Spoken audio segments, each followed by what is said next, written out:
What's going on, everybody? Hey, it's Greg Towne. I'm your friend in the real estate business. So excited here. Merry Christmas, Happy New Year. It's January 4th of 2023, and this is your December real estate review for the Puget Sound region. And we're also going to talk about 2022. Now that we've got the 2022 numbers, 2022 is what we refer to as a transitioning market. We definitely saw, we shifted from a very, very strong seller's market where this time last year, sellers were getting multiple offers, having their home selling over, literally over a single weekend type of aspect, to where we saw it transition over into what I refer to as more of a balanced market, where it was taking longer for properties to sell. Sellers are no longer seeing multiple offers, and typically, if they are seeing multiple offers, they're pricing those properties just a hair below market value, which is we're kind of seeing a little bit more and more, just to kind of help incite those multiple offers in that aspect.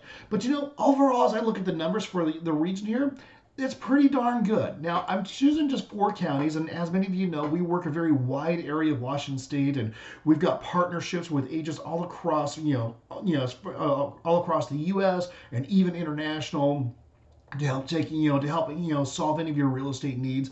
But kind of looking here, let's talk about King County for example. King County over 2022 actually appreciated 9%.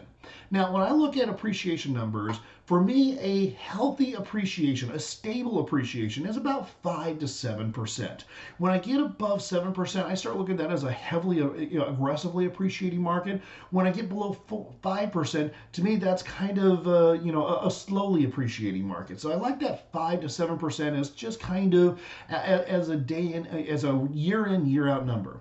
So their market price went up 9% with an average sales price of just over $1.15 million, $1.156,900 to be exact. Now we're going to look at their new listings that come on every month. Month of January 2022, King County had just almost 30,500 listings, 30,491 listings, brand new listings coming onto the market. Now this includes, these are your residential listings. And then in December it was 28,710, with June being the peak month. Now one thing I noticed about all 4 counties, June was the peak month, and that's kind of the norm as we see about that summer time frame when most people are getting ready to sell their home in that aspect.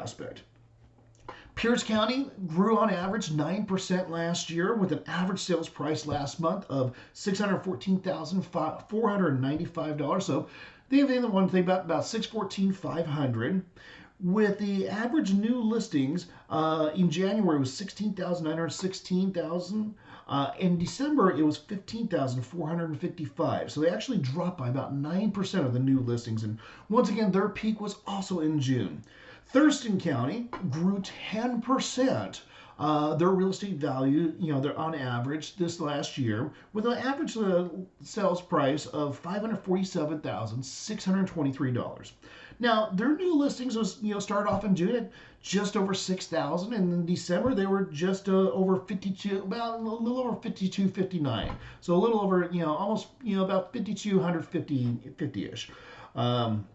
And Snohomish County was definitely the winner in the market appreciation, which doesn't surprise me. We saw a lot of our King County buyers moving up into Snohomish County, primarily because of the prices, became a lot more attractive up in that area. But they grew by 14% this last year, with an average sales price of $843,802.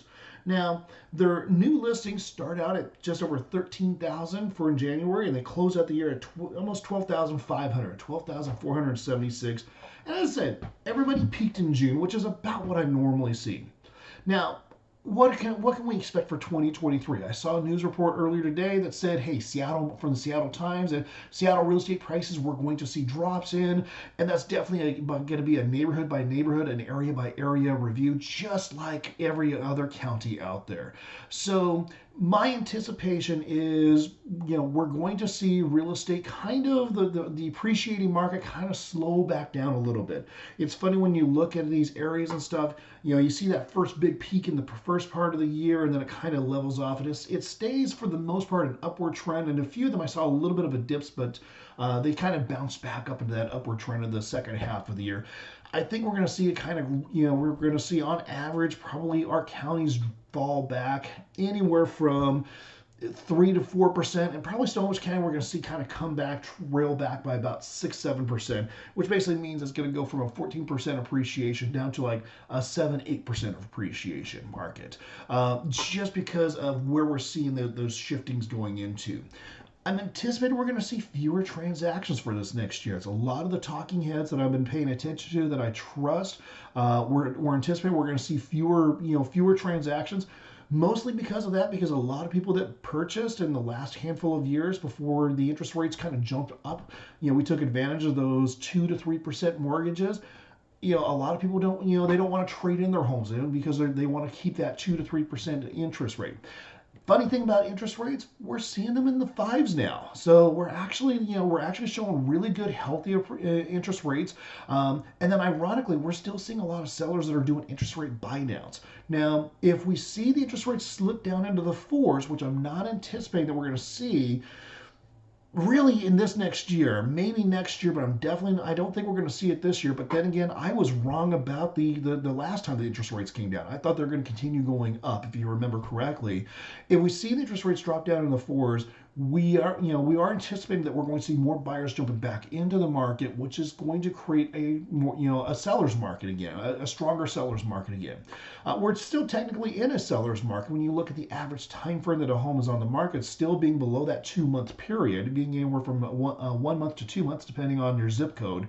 But we're still, so technically we're in a seller's market. But I think if we see our interest rates drop down into the fours, we're going to see our seller's market become more significant. Hey, I know I just gave you a whole bunch of information. If you're still on the video, thank you for that. If you have questions about your particular neighborhood or your particular home, or what's going on in your particular area, drop me a DM, shoot me a text, give me a call. Let's get together for have a cup of coffee or jump on a Zoom, something of that aspect. Always happy to kind of update you and be your resource on what's going on in the real estate market. Other than that, I hope you have a wonderful January, and if we don't talk, I'll see you around the first part of February. Have a wonderful day.